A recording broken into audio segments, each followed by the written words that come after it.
Hey everyone, welcome. Wes Bunn here with Grayson Edge, and today we're going to be talking about some sequencer stuff. We got a lot of stuff to show you here. Fortunately, Grayson was gracious enough to take some time to show you some cool stuff with sequencer and how we build things here at Epic. So we're going to jump into that a little bit later. There's a couple things that we're going to show first before we get into that. There's some new learning resources materials that we're working on. One of those, I'm going to show this really quick here. One of those is a cinematic from start to finish. There's been some requests for using the sequencer tool to create a cinematic end to end from beginning, starting at nothing, with a finished cinematic. So what you're seeing here is the end result of a new tutorial series that's actually in our QA department now. It's already been cut together, recorded, it's all ready to go. It's just being QA tested and verified right now. Should go live this week, hopefully. And then what you're seeing here is the end result. So you'll get your hands on that series and be able to create this cinematic from the very beginning using sequencer. So that was one of the things that we wanted to show here. Go ahead and close that out. And the other thing that we're going to show here, we have this project here in the background. Now this is just kind of a sneak peek here. This is still a work in progress, but we often get requests for how do we use cinematics or sequencer with gameplay. So we know how to build our cinematic. How do we tie that into actual gameplay mechanics and triggering cutscenes and things like that? So I built this project here, and this is something that will come down the road. It may be a Twitch stream that we do a little bit later where we take it from start to finish, or maybe a tutorial series. Haven't quite determined how we're going to push this out just yet, but I just wanted to show you a quick sneak peek here. So we have this point and click style game here. So we have a character that can walk around, has stationary cameras that follows my character around. We're using the Syn camera actor here because it automatically tracks our character for us, which is really great. That's really cool. Yeah, so I could just plop that down and say, track this character wherever he moves. So I don't have to do anything except just throw it down and tell it who to point at. That's what we like in game development, right? Yeah, right? It's literally just a drop down. I point to which one. So we have camera relative movement here. So like if I change to a different camera, I press S and I go down towards it, press W, I go up towards it, left, A and D, etc. Then we have some little icons inside the level here. So we have this little light bulb here. If I click on it, my character will start to walk towards it and trigger a level sequence. Now, level sequence, the way this was particularly set up, it doesn't matter which level sequence was created. I just tell it which level sequence I want to play. So what's great about that is I can go through as the level designer and set up my whole sequence with placeholder cinematics, and then cinematic designer can come in and craft the actual cinematic. I just tell it which one to play. So that's one thing that you can do, and then I have another character over here, so it kind of just changes camera. This guy over here, I can walk up to him, he gets a little light bulb, walks up to him, and just a different different cinematic with two characters here. So this character's kind of hunched over, and he's like, hey, I need something to make me feel better, so I can kind of run around in the level, changing cameras, and I can go over and click on this, and pick it up, and if I go back to this character now, a different cinematic will play. And I did this one a little bit different too. I'll talk about this here in a second. If I click on this, I'll walk into frame. A little bit jittery, but I'll fix that a little bit later. So we have a different cinematic that plays now because I have collected the item, etc. Now this is where we could do some kind of dialogue. It's framed up nicely, so I could have a little back and forth with two characters here. And eventually I'd like to get to a point where you can have a point and click where you have a bunch of different options, and based on the option that you choose, a different cinematic will play. But this is the early conception of the project that I want to try to create, and I can see our character standing up, and he's healthy, and he's just doing some kind of crazy idle there. So I just wanted to show this real quick to give you a sneak peek. And if you're wondering how that is done, I could show you real quickly. It's just a series of volumes. We do have some documentation right now using the level blueprint on how to do static cameras and things like that. But we're using volumes, blueprint with a volume. And the volume then tells which camera to use. So as soon as I enter one, I point to a camera to use. Here's another one. I can click on this one here. This is the way Infinity Blade was set up too. I mean, a similar way, right? Was it? I think so. Remind me a little bit of that. Yeah, it's cool. I think so. But that's basically how it's set up. And we're just using the simple move to with a nav mesh in here. If I P, let's see, brings up my nav mesh. My character can walk around. And then the branching cinematics is something that I still want to kind of flesh out and iron out how that process works. But when this project is completely done, we'll have a smooth system set up, and we'll walk you through from beginning to end how it was set up. So just want to give you a sneak peek at that. We're also going to jump into something that Grayson has created here, so we'll show that real quick, and we'll talk about some of the things that he did for that project. So let me bring that up, and we'll play this here real quick. Start it from the beginning. So it's a very simple scene. It may look simple, I should say, but there's a lot that went into it. And Grayson's going to talk about some of the things that he did here. You can see a little bit of camera shake as the character's walking, which is pretty cool. We probably need audio. It'd probably help to I thought have you were audio, gonna but do the there's, audio there. you know. Do the audio there. Grayson told me before the stream went live that he was going to provide the audio for this. He didn't, so failed. We're going to talk about the way that this little scene was constructed here, talking about film back settings, what are the film back settings that we use here at Epic and why we use them. We're also going to talk about the Academy aspect ratio and why you would use it. There's a couple other things that we're going to talk about that Grayson's going to touch on. Personally, how he sets up a scene using a cube in his scene. This can be something that's very interesting, something that I haven't done yet, but when he showed it to me, it was like, oh, that's awesome. Using the cube to frame up your shots and block everything out so that you can just rotate that cube and then change the way that your cinematic is playing out really quickly. Some other things that we're going to talk about, managing brightness and things like that. And I'm actually going to hand it over to Grayson here so you can kind of break some of this stuff down for you here. Okay, cool. So I guess the first thing on our list is to talk a little bit about film backs.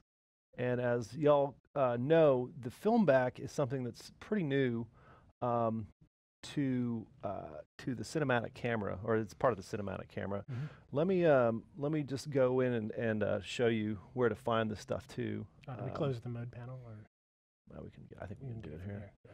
So if we select the cinematic camera over here, you can see the different film back settings. So right now we're using a DSLR, 16:9 DSLR, and I think that's our standard. Mm-hmm. That's what we come in at, and it's got a 1:7:7 aspect ratio, and we'll talk about that in a few minutes about why we use the 1:7:7. But for now, if you want to modify a film back, this is where you do it. So there's a drop-down list of things you can set here, or you can set it the sensor width and sensor height. So we usually use like the same for like when we're shooting a scene or whatever, we usually use the same film back. And the great thing about these is you can go in and you could grab your cell phone, like if I've got an iPhone, and I could look at that iPhone and get the sensor, the film back settings for that phone. So if I wanted to shoot a movie with that, I could actually plug in the exact same information into our cinematic camera. Awesome. Yeah, which is really pretty cool. When you use a film back, it starts to modify aspect ratio. And so that's something, like I said, we'll talk about that and why we're using the 1:7:7 aspect ratio. The other thing that's great about using film backs that is that, or when you use a film back, you can also, if you're familiar with, like, for example, for a DSLR, you know what lenses look like, and you can easily figure out, what if I'm going to use a wide angle lens or a telephoto lens and what those numbers are. So you can plug those onto the camera when you add a lens, and if you know the film back. Mm-hmm. And so just as a general, there's a lot of information. You should probably go online and take a look it up, film back, and how that's used, because it's probably too long to get into technical details here. But just suffice it to say is that the DSLR is a pretty good one. We use it here for the 16:9, mm-hmm. and we usually don't change that film back. So let's see if there's anything else. I think that's mostly it. I guess just talk about aspect ratio and how we're doing that stuff. Mm-hmm. So right now, like I was saying, we're using 1:7:7 aspect ratio, and the Academy aspect ratio was like some of the first film cameras was 1:3:7. I think it's 1:3:7.5.1 or something, and it's a little more boxy. Yeah. And for older televisions and screens, and now these days we use 1:7:7 and 1.85. And 1:7:7 is kind of the standard. So when most TVs are 16:9, so that you can see, like when we use 1:7:7, it'll basically show up on any screen. Right. And so 1.85 is a little wider, it's more widescreen, mm-hmm. and then 2.35 is called anamorphic. And anamorphic is very cinematic looking. It's very wide, and I'll show you some examples of that as I'm talking through here. But one of the ways you can do that, preview 2.35, is through this letterbox, and you just set your opacity there to pure black, and so you can kind of see how that changes the look of the shot. That's 2.35, and that here again, that's very cinematic looking. Mm-hmm. That's going to change the way that you frame stuff. It's going to change a lot of stuff.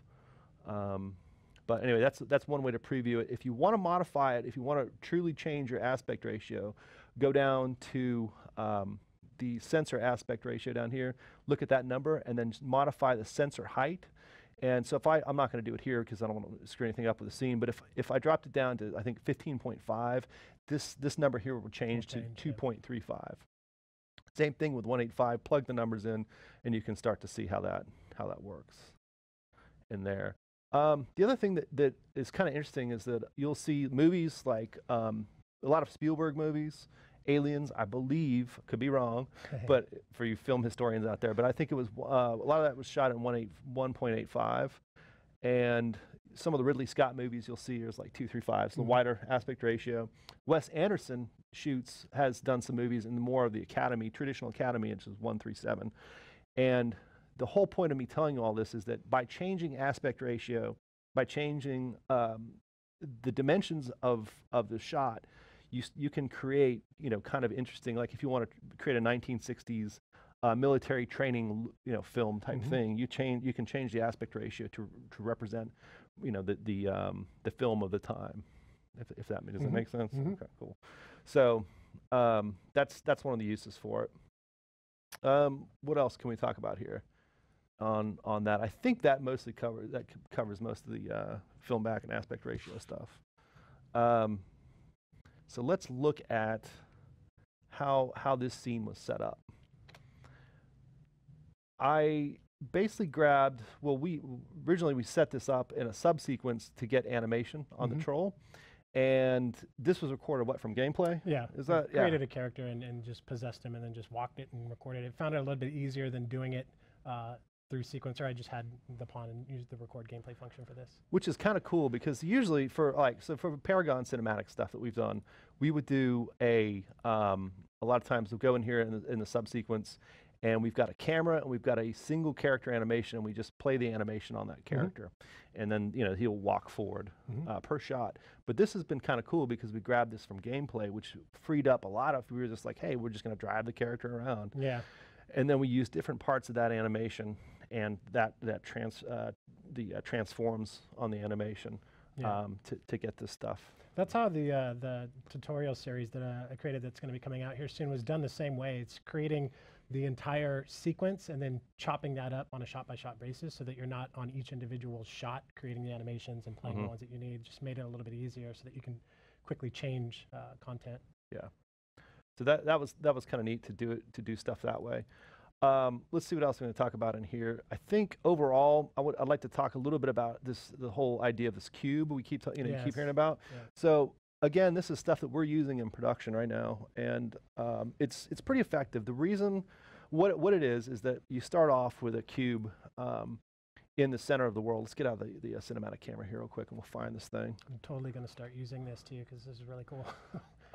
When we start off this scene, let's go up here. Oops, sorry guys. Camera's locked. Yeah, there we go. Get back to it actually. When we start off the scene, this cube is at the world origin. This gets a little complex, so it may be a little hard to follow along, but you can always ask us questions and stuff about this later as well. So when we start this scene off, this cube is at the world origin, and I'm going to go down there. And if you look over here, before matinee or before sequencers open or anything, basically put this cube in there, set the world coordinates to 0, 0, 0, rotation to 0, 0, 0. And then you attach your character, your first skeletal mesh to that. And same thing, zero out their location, rotation, and that'll be attached to that cube. And then attach your cinematic camera to that cube and do the same thing, zero it out. And here again, you can do that with these, through these, just set these to 0. And then what happens is everything becomes relative to that one cube, and you're able to move that cube to wherever you want in the world, and everything's relative to it. And then you can animate your cameras and characters off that cube. Yep. And so let me go up here and kind of show you a little bit of this. So the reason why we do something like this is if we want to flip this shot, it's very, if I do this properly here, it should be very, very easy to do. So let's just add a transform to it, and I've keyed it in the sequence here. This down to transform. Yep. Let me collapse that real quick. Sorry, you know, I'm a little slower on definitely a lot slower on this thing than I am on my machine. And let's just change the rotation of the entire scene. I think this will be at the top number there.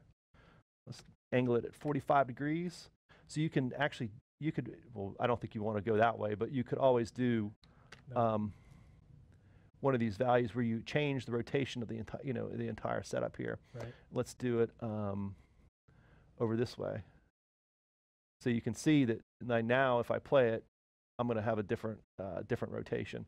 So let me get rid of that one because it's a little ugly looking. But we could also just change the location slightly. So let's just do that.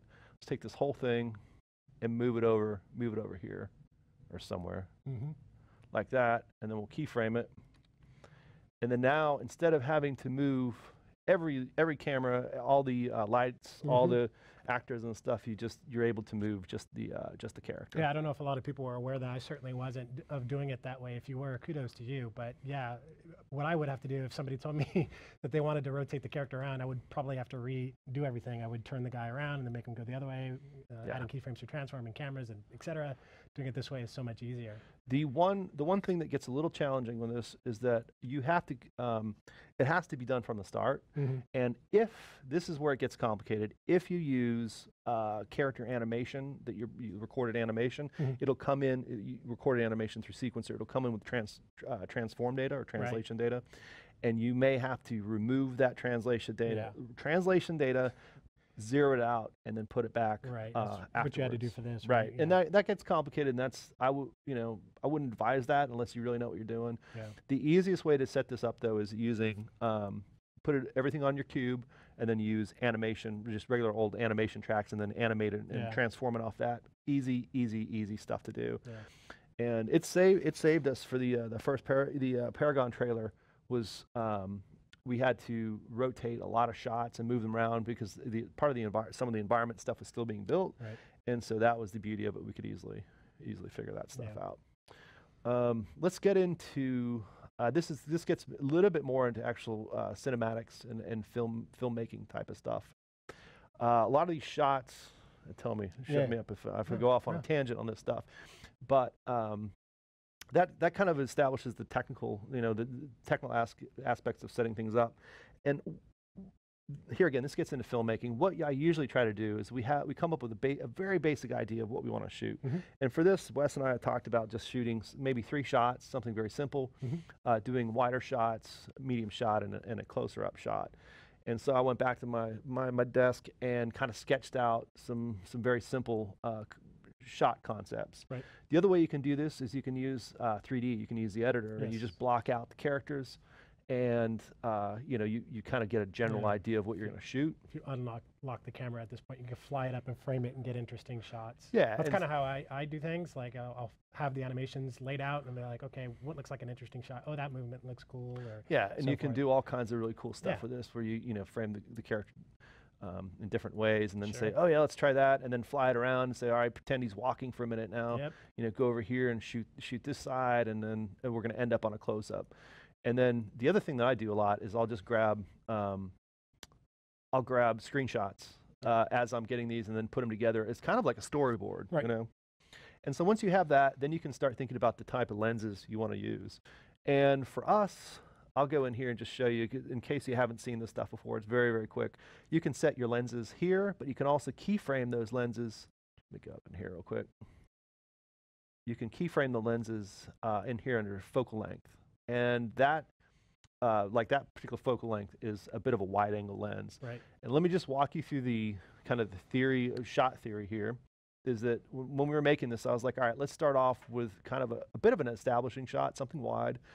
And the reason why we use wide for those type, it doesn't have to be, your first shot doesn't have to be a wide angle lens. There's tons of great film examples that use, really extreme close-ups as an opening shot. But for this, we wanted to see the character in the environment. Right, sense of scale. Right, and give it a sense of scale. And then for this type of shot progression, we usually do something that goes from wide to a little bit closer until you're very close. And at the end, we go to a more of a telephoto as we push in on the face. And that focal length changes from, it was really wide in the first shot to a 70. So the first one was 35. This is more telephoto, and what it does is it compresses space, and it also isolates the character in the environment. So instead of seeing everything in the environment and the character, we just see the close-up of the character's face and his body. So it basically blurs out the rest of the stuff.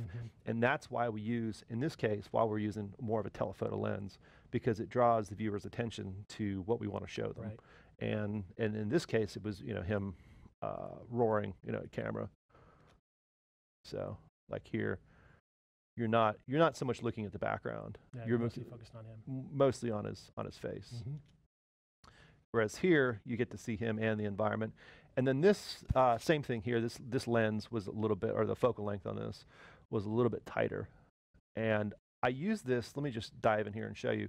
If we change this focal length in here, this camera, let's say we wanted to try something wider.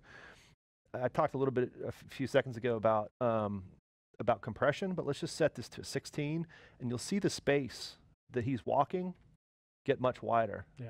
And it basically compresses space. And this can be used in a lot of different ways, in terms of if you want to show architecture and flatten things out and make a space feel smaller, or you need to have a character moving farther than they really are. When you're shooting things. You can definitely convey a sense of whatever it is you're trying to convey, some kind of emotion. If you want them to feel like claustrophobic, if you want to open it up, you can do that through the lenses and camera settings. And definitely. And this, the idea, and I'll show you right before we close this down, but I was going to, we could also have this not just a single character, but we could put another character here, and we'll just use the same mesh, but it'll show you that you can use that to bring another character closer in this shot. And so that gets a little bit into how we design stuff. One other thing I'll try to call out is overall camera motion, and this gets into a little more detailed filmmaking. The theory, no, that's great. I think that's great. But it makes a difference. The motion on this camera is a little bit downward. We get a downward motion, and the velocity is similar between these two shots. So we've got a downward motion here. That a large shift in velocity from camera to camera. You try to keep it consistent. And we've got a little bit of a tilt up in this next shot, and the camera's coming down as well. So it's continuing the motion from this camera in a way. Oh yeah, I see that. And then, but it also velocity-wise is the same. If I had the first camera moving and this camera was completely locked, the cut would feel a little weird. Yeah, or a different direction. Yeah. And this one, not so much matched on this, but the motion is still a forward motion, and here we get a forward motion as well. And so those three shots, I tend to think they do all right. Yeah. I did this pretty quick, so we got continuity. We could definitely do better. But that's the overall idea there when you're doing that. You'll also notice some elements that I think make a huge difference when you're setting the stuff up is subtle camera motion. Yes. And not having a completely mechanical camera. And a lot of times when I'm setting up cameras, let me just show you real quick too. On these, I set up some very basic. You can set up cameras super quick, very quickly if you use these linear keys, and they're not curves at all. And if I was to remove the camera animations on this stuff, it looks very mechanical and dry. But because we now, in Sequencer, we now have these camera anims, we can add just a little bit of noise, and we call them dirtying it up a little bit. And these are very fast to create. So for more complex shots where we have a little more subtlety in motion, that's when we usually get into more curved keys here like this. Because it's not a completely linear, simple move. And those camera shakes, you're creating those externally and then importing them? Yeah. And so what I'm doing is there's a couple different ways. Let me go back to this one. We've got two different camera animations playing here. One is the ambient camera, so we're taking it and we're just moving the camera a little bit. And then the other one is a footstep shake that's been dialed down. And these I made in, I believe it was Matinee. And then you can either import them from Maya, or you can make them yourself. And then this thing right here, under the play scale, that's 0.15, so it's small. And then some of these, there's another shot I'll show you in a second that gets increasingly heavier as the creature comes closer to camera. But that's how you can quickly make basic footstep animations. Another thing to check out, and this is something I usually do more towards the end of a shot, is put in a little bit of atmospheric depth, and there's just a simple smoke, like a dust particle effect, and you'll see it in this thing. And I've always had this idea that, like, for cinematics that are pretty simple, having a little bit of additional motion in the frame, especially if it's towards the background, gives parallax, and it just gives it more of a sense of being not a static image. Yeah. So the more of that motion you have, the better. Sometimes it can obviously get distracting, but subtle things like that add real life to it. Let me go in here. I'm just going to show you another take, a different take of this thing that I did. And I decided not to use this because I didn't like how it cut as much, but we could just do a shot, and here you can see the camera shake a little more. And again, I chose not to use this because I didn't match the camera on it, and the cut was a little bit from side to front. To me, it didn't work as well. It could be made to work properly, but for now, I think that we just decided not to use it. So flexibility of the take system. Yeah, it's kind of cool. You know, you can just go in there and look at take stuff. I guess we could show everybody the what it looks like if we decided to change it to 235. You want to give that a shot? All right. So yeah, take a look at this here, and then what we'll do is I'll go in and I'll put it into 235, letterbox it. So you'll see the framing is going to be a little different. It's not bad. Here he's a little bit off. Yeah. Let's go to the previous one. Take 3, I think it was. Do that. So it's tighter. His head is now out of frame here, and it was already pretty tight to begin with. And what I would probably do if I wanted to just quickly fix this, instead of the lens, what you're really supposed to do for the final product, you want to go in and you want to adjust the camera to the proper distances and settings. But for now, you can do something simple like this, where you take a wider lens, and all I did is just change the focal length from 50 to 40. So, and then now he's framed up more properly.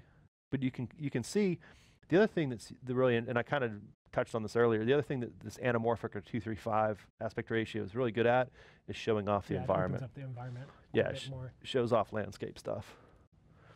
And then, so we'll use that, widen it out here, and then this last one, let's do the same thing. I'll dive in here and quickly change the focal length if I saved it. I think I did. 70, let's do, so 70, what is that? 61, let's try that.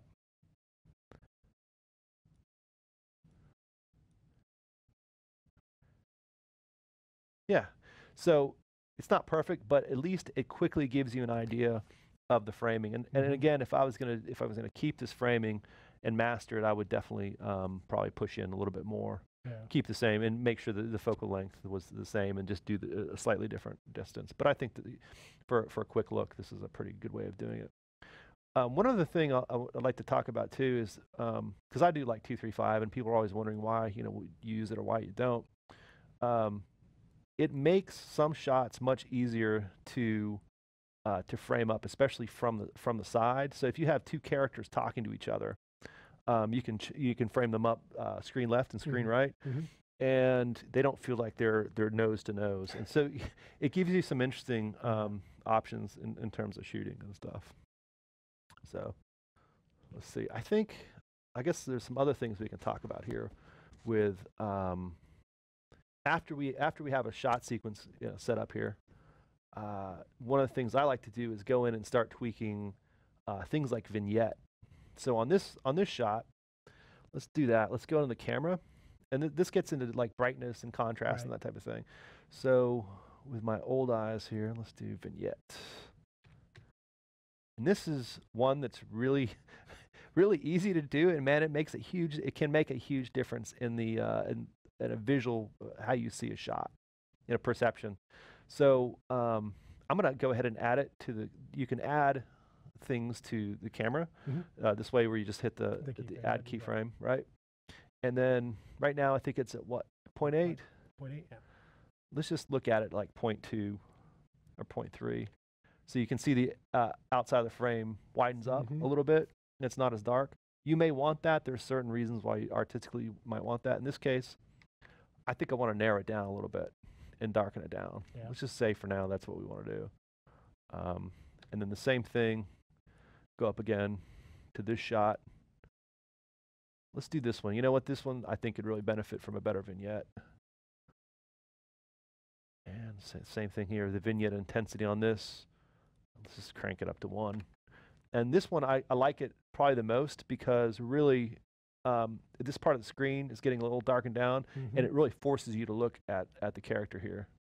His head framing is off a little bit, but that's all right for now. I mean, if I was going to really tweak this, I'd do a lot more to it. And I'd probably drop the camera just a little bit lower also. Another thing we can do is adjust brightness and contrast on these on the cameras here. Let's do exposure. Well, actually, let's do exposure. Exposure bias. This is another one. Let's add it. I think it's already there. And that's right there. 0.5. Yeah, it's 0.65. So I'm just going to slide it and show you how you can do this. You can change the exposure. So if you wanted to blow it out and make it look more like, you know, bright sunny day or whatever, or just a little bit blown out looking, which could be kind of cool for ethereal, icy shots. You can blow it out. When we darken it down like this, it's great for lighting because you can darken down the environment and then pop more intense lights on these characters. Right. And then they light up and the background stays dark. Yeah. And so that's one use that you can, I really suggest experimenting with that because that's a lot of these trailers that we do for Paragon and stuff. We do that to really light the characters, and we drop the background down a little bit if they're character shots. So let's just leave that there. And then the last tip I'll add on this one is it's going to look a little crazy when we're done here because I've been changing some stuff. But the last tip I'd say is something called I think there's brightness values, and it's light adjustment values. Let me go in here and just show you how I do this. So I'll type in brightness here. And there's this max brightness and min brightness. And I think by default it comes in like that. And I lock them down depending on your environment. Try some ranges in there. Let's just try 1 to 1. And this is keyframeable as well. Yep. For me, usually 0.3 and 0.3 are the magic numbers. And that keeps your shot coloration so the brightness doesn't change over the course of the shot. Or over the course of the sequence, and that's usually pretty useful in keeping consistent image. Yeah, consistent image in there. Here's something else we can look at as well. Is this the graph editor up here for curves? And let me go up to this other take. We'll use a let's use that first take. You can see the brightness is all blown out on this one. That's all right. So in here, let me go in there. This focal length we never changed, and I think that's why his head is all framed. Kind of crazy looking. Let's just widen here. Let's do it 40, 43 or something. Also, this is something called lens breathing that maybe we can talk about either today or at another time. That's something pretty awesome that I started using recently, and that's really neat. Okay, so on this one, let's look at the curves on this transform. There's a lot of keyframe data here, so let's open up the curve editor, and let me zoom out a little bit there. So this is for me at least, this is a pretty tough curve to read because there's so many key points. And so what we're going to do, you can do the in and out key here. So you put your cursor on this point and then your cursor on that point, and you can get this in and out. If you hit I, so I'm going to change the in and out point. I'll hit I here, and then O over here, and that changes that blue region. This can be used for a couple different things. One is selecting. In this case, we're going to use it to select these keys. Another use is to outline a part of a scene or curve that you want to look at more closely, and so I use that a lot when I'm building shots. Just it's kind of like a highlighter in some ways too. Selection. Yeah. And so in this case, what we want to do is we're going to reduce the keys. The most that feature can be found right up here. So this is the curve editor. You open up the curve editor, make sure your transform is selected, and then there's this little drop down at the very end here. and then you've got the option to reduce keys. And let's just do that right now. And then you'll set a threshold here. So I'm just going to do 0.5. And then it pretty much reduced all those keys down to just a few keys. And that's a lot more manageable, especially if you're doing hand keying. And all those individual keys. Yeah, it maintains the overall curve. When you use different thresholds too, that'll help. Let me get rid of this thing. Yeah, actually, keep that. That's fine. Yeah. So anyway, that basically reduces keys. It's pretty useful. And I'm gonna widen this out so he's not so blocked off because it's driving me crazy. This is the problem of being a cinematics guy. You see something like this and you just have to change it, right? You're like, it doesn't look right. So we'll do that. It'll be a little wide, but that's all right. There it is. And we'll keep things nice and clean too. Okay. So that's the reduction of keys on there. The other thing we can look at, and I'll do this pretty briefly here. Sometimes you get keyframes that are all crazy looking. Let's just take this one, and some of these, the handles on them, you get a weird curve that looks like this, and the camera will bump. Let's see if I can get it to do it here. So if I scrub here, you get that crazy weird bump in there. Let me just do it a little bit less so you can kind of see. It's like, what was that? Sometimes you get cameras that do a lot of swimming where they go back and forth. So one of the ways that we do, and this usually comes later in the process, after we've got like a linear key, keys set up, then we'll turn them into more curve type keys. But you can use, I think it's Alt and Shift. So Alt, Shift, and right mouse button. Push up, like you're up like this, and it'll lengthen that thing up. And Alt, same key combination, but drag left and right, and it stretches these frames out. So you can start stretching out your curves, and then you can center them up like that, or vertically. And you can zoom in when it's a larger curve, because this is such a small section. It takes it way out.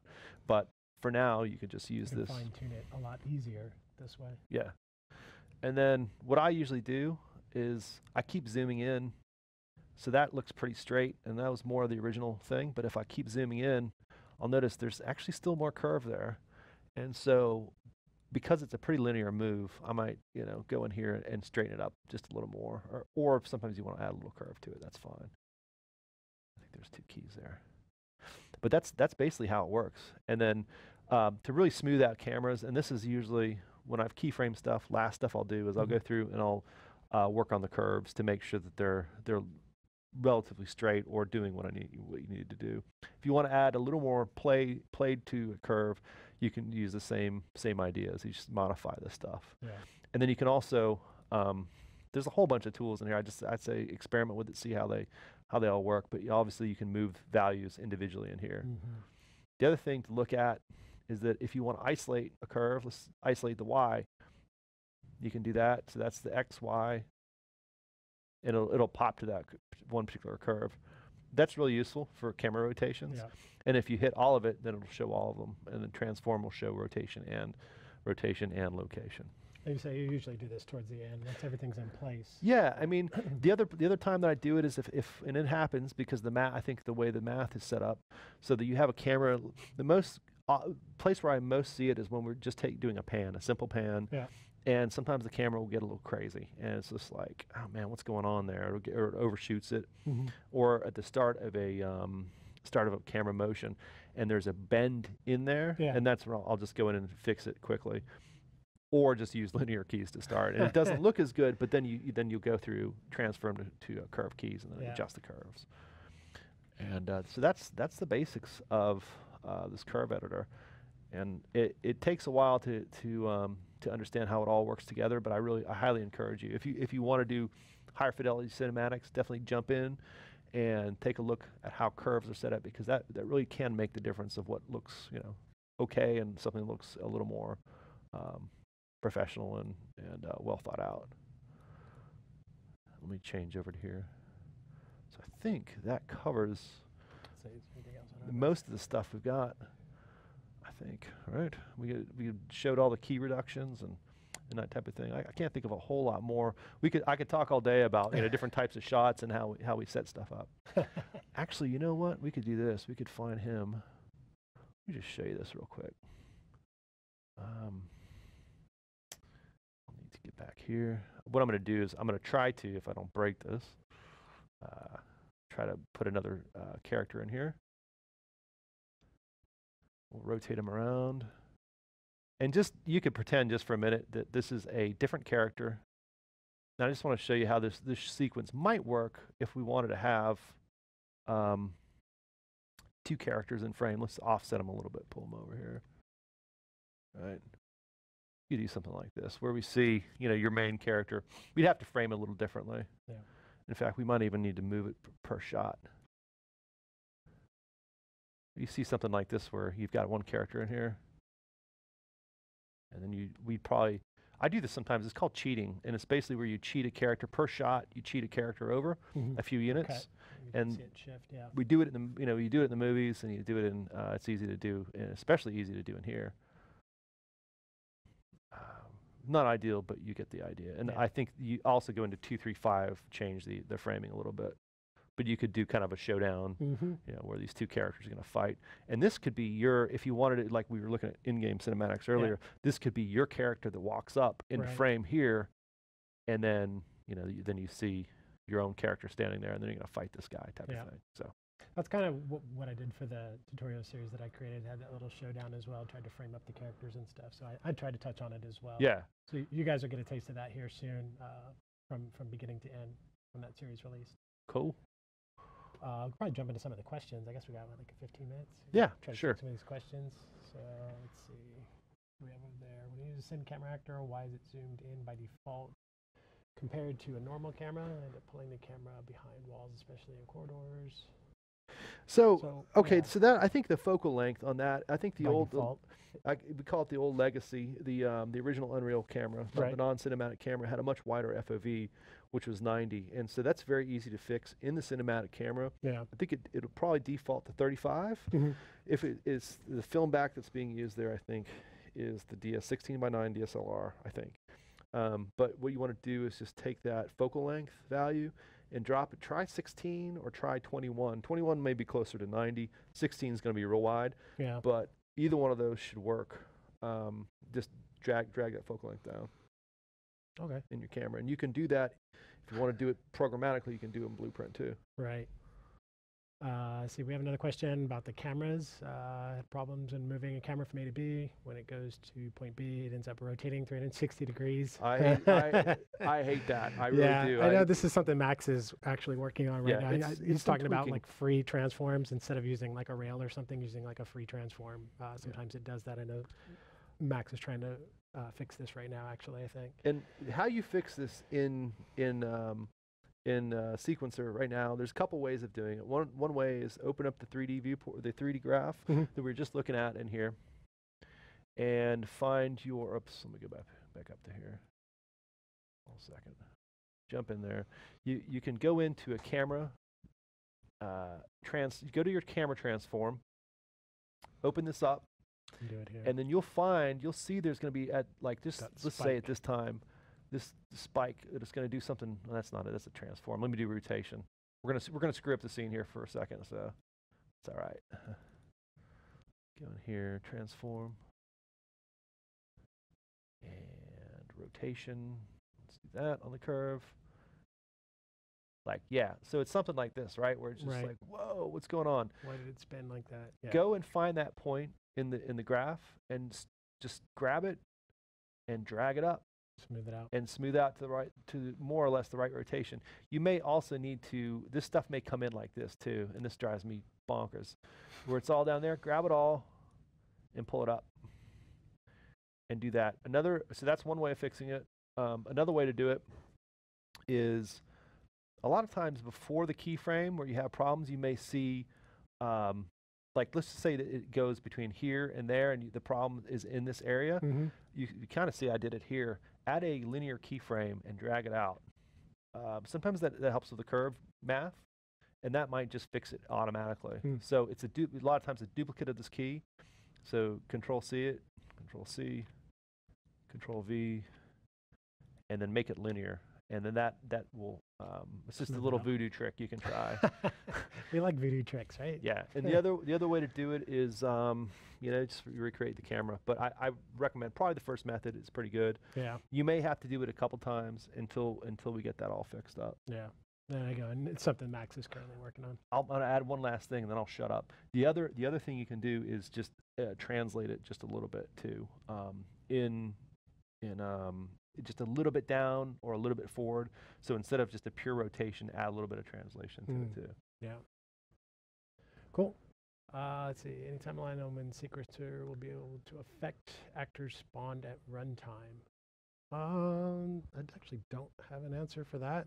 I'd have to check with Max, our programmers here, to see not specifically what they're requesting here, because I can affect certain actors at runtime currently, like I was doing in the project that I showed a minute ago. We can use the event track at least. Yeah. In the meantime, you could probably use that event track to affect things that are spawned through blueprints, I guess. Yeah. Well, I'll throw something in, and then, like for a character, for example, because it's spawned at runtime, I'll throw it in and then possess it, so it exists in the world, and then I possess it when the game starts. But I think he's talking like actually dynamically spawn during runtime.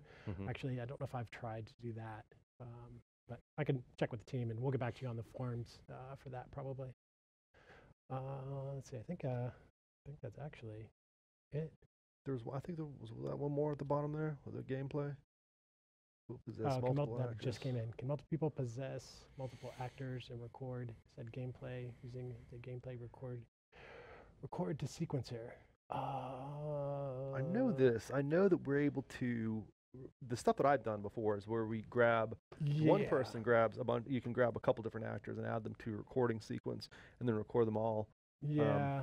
But having multiple people do it, I think we've tried you can it. add.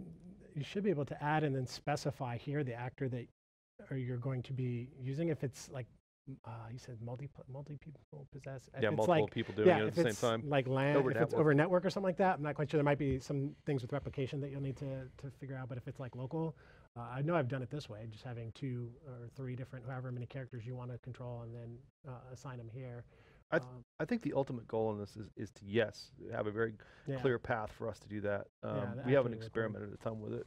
We can use the replay though. That's an interesting thing to do, is where you grab footage through replays. Yeah. And then get that in sequencer. So. Yeah, the other way that I've done it too is like recording through a subscene, like recording through the subscene track, and then playing back that subscene while I'm recording another. Oh yeah. So, yeah, totally. You have like a tandem it's smart. recording there. I've done that quite a bit actually.